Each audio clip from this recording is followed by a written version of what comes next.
Hey, good morning, everybody. This is Daniel. This is Morning Tea. Cheers. How's everybody doing?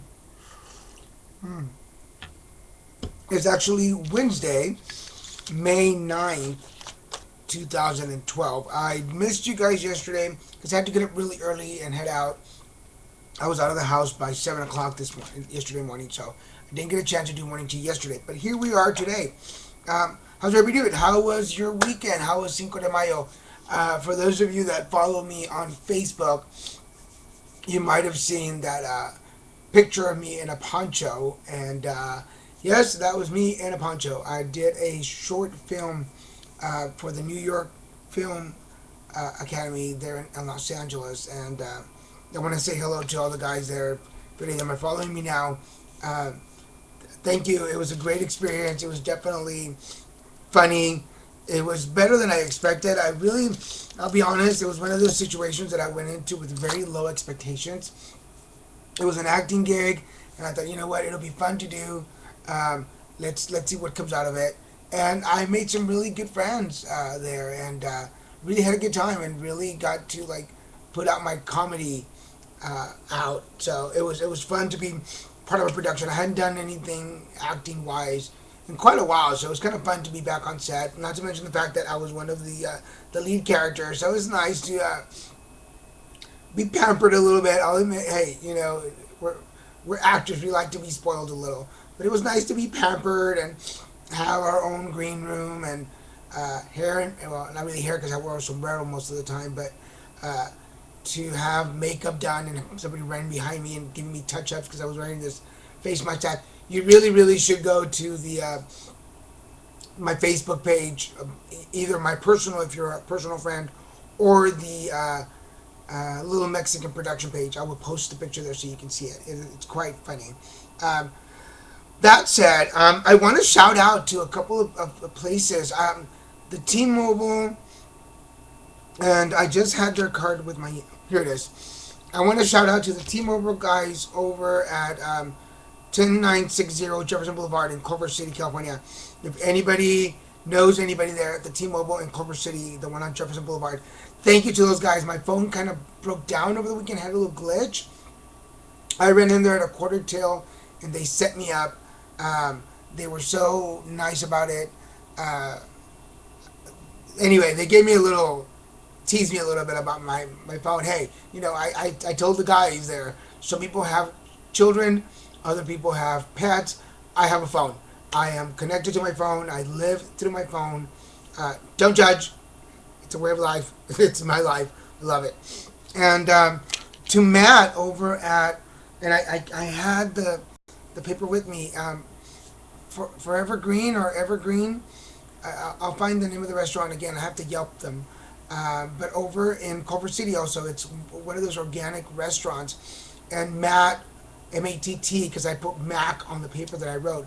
Matt at the front, taking your orders. Awesome dude. Thank you, Matt, if you're watching. Great food. Loved it. Had this really nice steak and salad and grilled vegetables, and he hooked me up. And they have Mexican Coke there, so if you're like me and love the Mexican Coke, check it out. Awesome place to go eat. With that said, I'm gonna try this the way we tried it last week. I hope you guys enjoyed that. Ah, power of joy. I'm just gonna pull a card and we're gonna go off the feeling of the card and see what comes up. But definitely, it's Wednesday. It's Hump Day, and for some reason I don't know. We want to look at um, Hump Day as almost the weekend, and kind of forget that we just enjoyed a couple of days. Whatever went on yesterday, and I'm working here, and my head is kind of roaming around. It feels like a round and round it goes where it stops. Nobody knows ideas, but why? And I met a couple of people this weekend, and we had this conversation. Why do we choose to live in a comfort zone full of sadness and anger and resentment? Why is it that we sometimes are scared to venture in the search for joy and happiness and prefer to sit in the muck of bitterness? I mean, misery is easy to find. Let's be honest. If you already live in a household that's full of anger and fear and resentment and bitterness and misery, that's easy to find. You know where to find that. I mean, you don't have to challenge yourself. If you already live there, all you have to do is wake up in the morning and walk out the bedroom door and you're in it. In some cases, you don't even have to walk out of your bedroom door. You're sleeping right next to it. But we all know that joy is out there. We all know that happiness is out there. And I don't know, why are we so afraid to go on an adventure that where we're going to find happiness and rather stay where we're not going to be happy?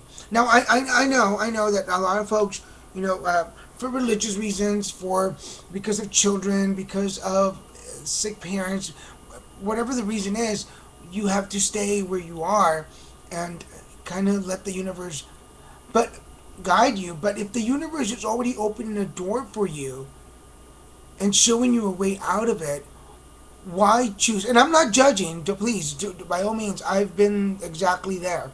But why would you not want to go and experiment and adventure and seek out? Okay, so maybe sometimes breaking out on your own can bring its own little set of hardships. Maybe money will be tight for a while. Maybe finding a job will be odd. Maybe you have to go and find a roommate and live with somebody. Maybe you have to change cities. Maybe you have to change countries. Maybe you have to change your hair color. Maybe life is better out there than where you are. So today I'm going to encourage you, if you are watching this and you're one of those people that is all of a sudden as you're listening to this looked around your apartment or your house and you sighed, you said, why am I still here? Well, then that's the question I'm asking you today. Why are you still there? Why would you choose to be living in misery than finding your own happiness? Just something to ponder on. I know it's not easy to jump ship and let go, but sometimes for your own sanity, remember you only have this one life. Yeah, okay. For reincarnation, you may come back, but this one is this one, and you gotta make the best of it. And sometimes you've gotta, you've gotta take that rope. It's like the joke about the man who's in the flood, and God sends him, a truck to pick him up, and he's like, no, I'm waiting for a message from God. And then the flood rises, and a boat comes along, and they go, come on, get in the boat. And he's like, no, I'm waiting for a message from God. The flood goes up, the water goes higher. The helicopter comes around and goes, sir, you gotta jump in the helicopter, you're gonna die. And he's like, no, I'm waiting for a message from God.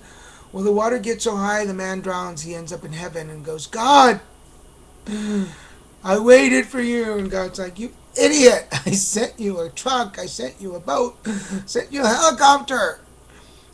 So this is, I don't know, think about your life. Which one is this? Is this the truck coming to drive you away? Is this the boat coming to float you away? I don't know. Or is it the helicopter coming to fly you away?